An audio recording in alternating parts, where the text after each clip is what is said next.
Naniniwala ka ba sa mga zodiac signs? Isa sa mga madalas itanong ay, ano ang iyong zodiac sign? Bakit kaya tinatanong ito? Ano ang kaugnayan nito sa buhay ng isang tao? Minsan hindi natin alam kung ano ang isasagot dahil hindi tayo sigurado kung ano ang ating zodiac sign. Panoorin mo ito, hanggang sa dulo, may matutunan ka sa pagkatao mo at ng mga kakilala mo. Huwag mag-alala mga kaibigan, dahil sa video na ito, malalaman mo kung ano ang iyong zodiac sign at kung ano ang ibig sabihin nito. Pero bago iyon, pag-usapan muna natin kung ano ang zodiac sign. Ang zodiac sign ay nagbibigay sa atin ng impormasyon tungkol sa ating papel sa mundong ito. Ang zodiac sign ay naglalarawan ng posibleng katangian, ugali, at mga pagkakaugma ng isang tao base sa tradisyonal na astrolohiya. Ito ay isang bahagi ng kulturang astrolohiya at mayroong iba't ibang sistema ng astrolohiya sa iba't ibang kultura. Sinasagot nito ang mga tanong sa buhay mo, tulad ng kung bakit ka nagkakaganito, kung bakit ka masaya, tamad, masipag, mainitan ng ulo, maingay, tahimik, at marami pang iba. Ngunit isang disclaimer lamang, ang zodiac sign at astrolohiya ay isa lamang sa pseudoscience. Kapag sinabi nating pseudoscience, ito ay isang impormasyon na maaaring totoo at epektibo, ngunit walang sapat na siyentipikong paliwanag dahil ito ay batay sa paggalaw at posisyon ng mga bituin, buwan, araw, at iba pang bagay sa kalawakan. Narito ang mga iba't ibang zodiac signs. Ang unang zodiac sign na tatalakayin natin ay ang Aries. Ito ang mga taong ipinanganak mula ika-21 ng Marso hanggang ika-19 ng Abril. Si Aries ay masipag at mataas ang lakas para tapusin ang anumang ginagawa nila. Gusto nilang maghanap ng mga bagong bagay sa kanilang buhay upang mapabuti ang kanilang sarili. Gusto nila ang mga kompetisyon dahil mas malamang na magkaroon sila ng karibal o karibal sa isang bagay. Kadalasan sila ang pinuno ng isang grupo at napakahusay nila dito. Ang kanilang mga negatibong katangian ay agresibo, mainitan ng ulo, at kung minsan ay makasarili. Mga katangiang ito ay pangkalahatang mga aspeto ng personalidad ng isang Aries.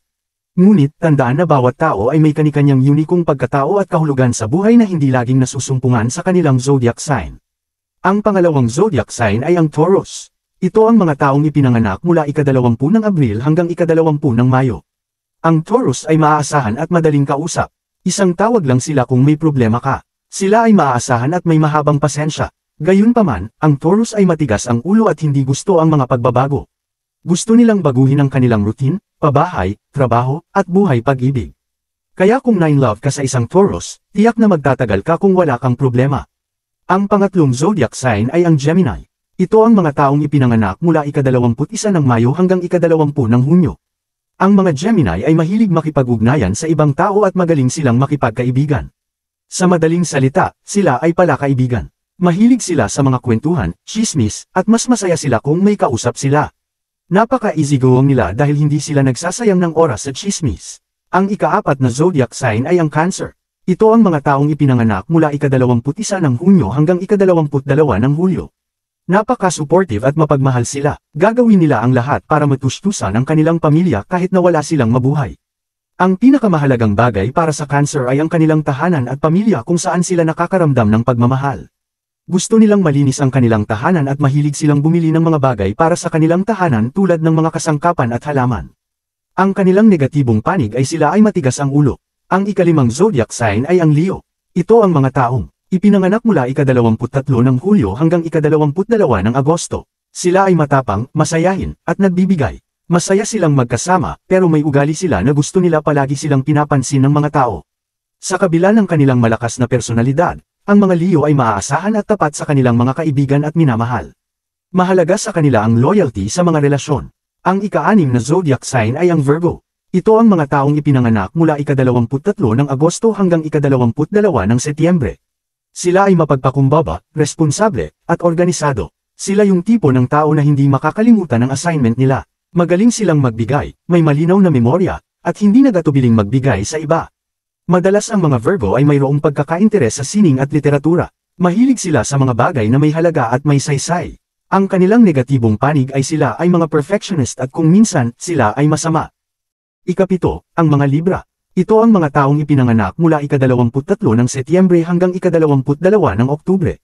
Ang mga Libra ay napaka-discreet, malakas ang loob, at mahusay na makipagkaibigan. Sila ay nagmamalasakit at mapagmahal, at gusto nilang maging organisado ang lahat sa kanilang paligid. Matatag ang kanilang mga prinsipyo sa buhay, at masaya silang magkasama. Ang kanilang negatibong katangian ay ang pagiging mapusok o biglaan sa kanilang mga desisyon, agresibo, at madaling maniwala sa mga bagay-bagay. Ika-8, Scorpio. Ito ang mga taong ipinanganak mula ika-23 ng Oktubre hanggang ika-21 ng Nobyembre. Sa kasamaang palad, ang Scorpio ay hindi palaging naiintindihan ng mga nakapaligid sa kanila, ang dahilan upang sila ay maging emosyonal. Ang mga taong ito ay mahina, ngunit maaari nilang tapusin ang isang malaking proyekto ng madali. Madalas silang nagsasakripisyo at gusto nilang maramdamang mahal sila. Ang kanilang negatibong katangian ay madali silang magselos. Ika-9, Sagittarius. Ito ang mga taong ipinanganak noong ika-22 ng Nobyembre hanggang ika-21 ng Disyembre. Matatawag na Jack of all trade ang Sagittarius dahil magaling sila sa halos lahat ng bagay. Hindi sila gaanong nakatutok sa isang proyekto, ngunit kapag sinimulan na nila itong gawin, maaari na nilang matapos ito sa maikling panahon dahil sa kanilang katalinuhan. Magaling silang makipagkaibigan, at mahilig silang mag-party. Kung gusto mong makipag-date sa isang Jack of all trade, hanapin ang Sagittarius dahil napaka-Jack of all trade sila. Ika-10, Capricorn. Ito ang mga taong ipinanganak mula ika-22 ng Disyembre hanggang ika-19 ng Enero. Ang mga Capricorn ay may talento, praktikal, at mahusay sa pagbabudget ng pera.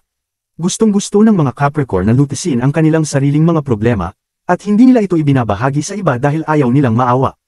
Ang kanilang negatibong katangian ay madali silang matakot, at kung minsan ay mataas ang pagmamataas. Susunod, Aquarius. Ito ang mga taong ipinanganak mula ika-20 ng Enero hanggang ika-18 ng Pebrero. Ang Aquarius ay matalino, palakaibigan, at madaling maawa. Tahimik lang sila pero makakatulong sila sa mga nangangailangan lalo na kung may extra. Ito yung mga tipo ng tao na madaling mangutang, at minsan hindi ka na rin papayagang magbayad. Ang kanilang negatibong katangian ay halos lahat ng tao sa kanilang paligid ay mabilis magtiwala. Susunod sa aming listahan, Pisces. Ito ang mga taong ipinanganak mula ika-19 ng Pebrero hanggang ika-20 ng Marso. Sila ay tapat, mahabagin, masunurin, mapagpakumbaba, at mapagkakatiwalaan. Maaari silang umasa sa halos lahat, at sila ay napaka-mapagbigay.